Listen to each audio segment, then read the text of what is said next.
Hi, I'm Matt Orr, and I'm the instructor for Aquatic Entomology this fall at OSU-Cascades. And this is just a quick video to let students who are enrolled in the course or students who are thinking of enrolling in the course know a little bit more about what they might expect this fall under the COVID guidelines.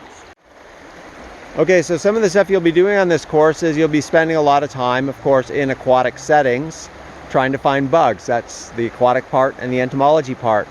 And this is our TA, Robert Casey, and he's just going to give you a quick kind of glimpse of the type of thing you'll be doing once you get out into stream or pond habitats.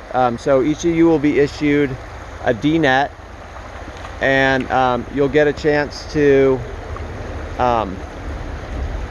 scrub rocks, you kick the soil, you can brush the aquatic vegetation, and you're looking for bugs. And I like to say that the bugs will teach you, most of this course. You learn from them. Here's an example of some of the stuff you might expect to get out of your collections. So this is a giant stonefly.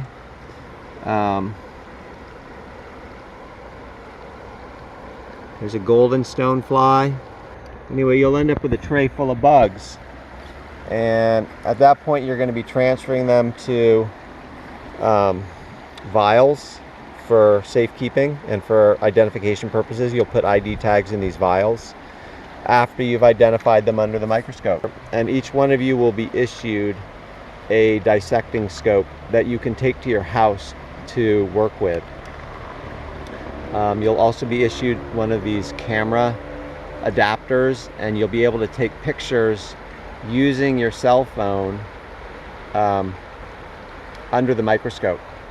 And you'll both put together an album of what you've discovered and use those photos for us to help you to make identifications and to work through the course. And then at the very end, you'll turn in your entire collection, which will be somewhere between 30 and 40 specimens inside the vials.